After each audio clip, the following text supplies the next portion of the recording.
लागला गळा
आहेस का?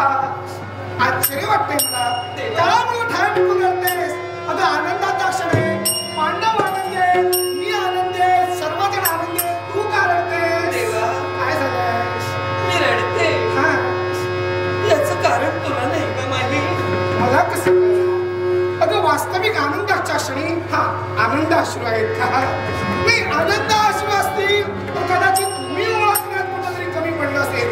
आनंद अश्रू आहेत, आपली मुलं जिंकतायत, आपले पांडव विजयी ठरतायत म्हणून आनंद या. हे जगाच्या देवा, सर्व दानशक्ती तू आहेस रे.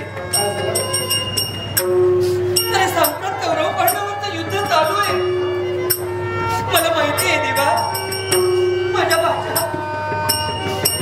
आजपर्यंत 15 दिवस पांडवांना विजय मिळतोय. तुझी कृपा आहे, तुझा कृपाशीर्वाद आहे, तुझी लीला आहे देवा. पण असं जरी असलं तरी सुद्धा उद्या एक 16 दिवस आणि तो 16 दिवस माझ्या नजरेसमोर अगदी बहेर करून नाचू लागलाय. कारण कौरवांकडून सर सेनापती पद हे अंगराज कर्णाला दिले. अगं अंगराज कर्ण म्हणजे कोण मोठा लागून गेलाय का? अगं पितामह भीष्म एवढंच नव्हे तर धनुर्विद्येचे जनक ज्यांना म्हटलं गेलं, अर्थात ते गुरु द्रोणाचार्य निमाले, पितामह भीष्म शरपंजरी म्हणले, तिथं कर्ण कुठला ग? या कर्णाची भीती तू का मला बाळगावी? तुझ्या पुत्रांच्या पराक्रमावर तुझा विश्वास नाही का ग? देवा,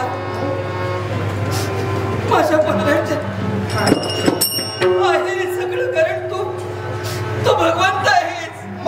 मग खेद कसला करतेस? आजपर्यंत देवाचे युद्ध झालं ना, ते कौरव पांडवांचं युद्ध झालं नाही. अर्थातच. पण उद्या जे युद्ध होईल ते पांडवांचं युद्ध. कदाचित उजव्या हाताने डावा हात तोडला जाईल किंवा डाव्या हाताने उजवा हात तोडला जाईल.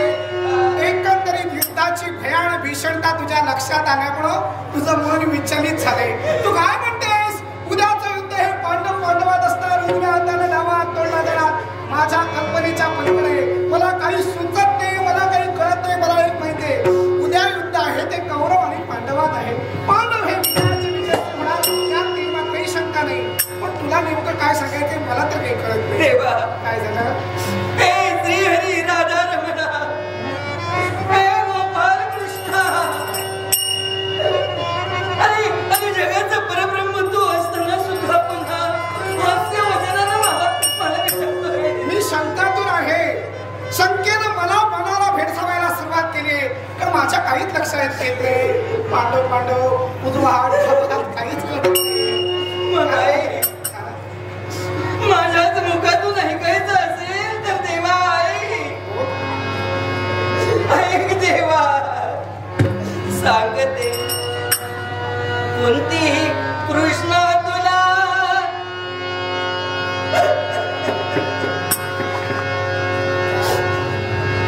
देवा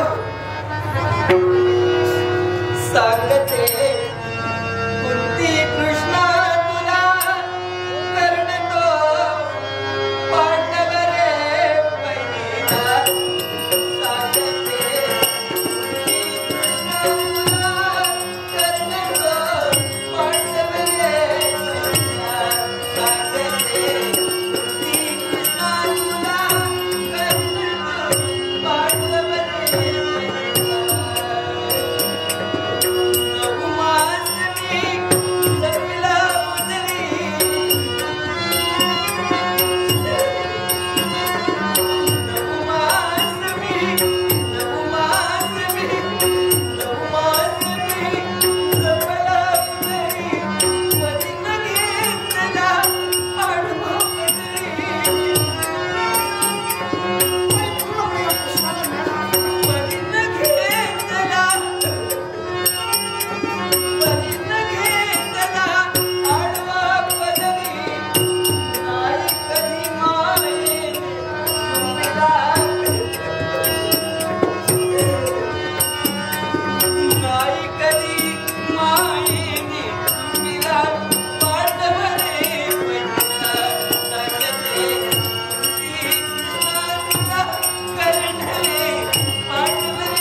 सरदार होणार. चाचवल्य थरविद्येच्या योगे करून कुणाला कुणाचा तरी शेवट निश्चित आहे म्हणून चिंताग्रस्त आहे तुला. हे होऊ नये असं तुला कदाचित वाटते. वेळ निघून गेली देवा. म्हणूनच मी तुला सांगते, कारण उद्या सूर्योदय होताक्षणी युद्धाचा डंका घातला जाणार. शंखध्वनी होणार आणि सर्व सैन्य गुरुच्या समरांगणी येणार. तेव्हा आता ते युद्ध अटळ आहे. देवा, श्रीहरी हे सगळं कळते मला. पण काय तू देवा कर्ण शिबिरापर्यंत जा. काय तू कर्ण शिबिरापर्यंत जा आणि कर्णाला काय सांगू. तू पहिला पांडव आहेस रे. तेव्हा तेव्हा भावा भावा ते वैर नको आहे. तेव्हा तू कौरव पक्ष सोड आणि पांडव पक्षात मिळून विलीन हो. हे महाभारती युद्ध संपल्यानंतर पाचही पांडव हस्तिनापूरचा राजगिरी तुझ्या मस्तकी चढून हे पाचही बंधू तुझे दास होऊन तुझी सेवा करतील. जा रे जा. किती शुद्ध केविल आणि विनंती माझ्याकडे करतेस. जा. उद्याची भीषणता कळणं गरजेचं आहे. तेव्हा हे माधवा जा आणि कर्णाला जाऊन सांग, कर्ण हा पांडव आहे. किंवा तो पक्ष सोड आणि या पांडवांच्या पक्षाला येऊन मी पाचही पांडव तुझे दास होते. एवढा नव्हे तर युद्धानंतर तुला राज्याभिषेक करतील, राज्य करतील. हे तुझ्या मनातील अंतर्भाव आहे. मला नाही. तुझ्यासाठी फक्त आणि फक्त तुझ्यासाठी हा तुझा भाचा तिथं जाईल. प्रयत्नवादी बनेल, मी प्रयत्न करेन, यात कुठलीही तडजोड नाही. पण कर्ण हा महामानी आहे. कर्ण माझ्या शब्दाला ऐकेल असे या कृष्णाला वाटत नाही. तेव्हा यदा कदाचित समजा कृष्णानं केलेले प्रयत्न ते जर का फोन ठरले असतील तर माझ्या मागावर केवळ मायेची ममता त्याला युद्धापासून परावृत्त करू शकते, युद्धापासून थांबवू शकते. तेव्हा माझे जर का यत्न फोन ठरले असतील तर तुला मात्र तिथं हजर राहावं लागेल. तुझ्यासाठी यत्नवादी बनेल. पण मला तर वाटतंय की कर्ण माझा ऐकणार नाही. तेव्हा तुला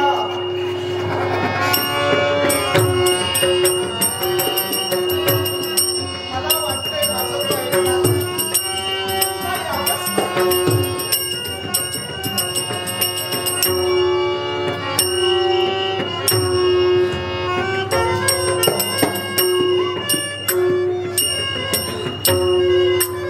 देवा. संदेश घेऊन तिथपर्यंत तू गेलायस, पण तरी सुद्धा प्रयत्नाला यश येईल असं तुला वाटत नाही. आणि म्हणून एक आईची ममता म्हणून मी तिथपर्यंत यायला हवं. हो, चला मला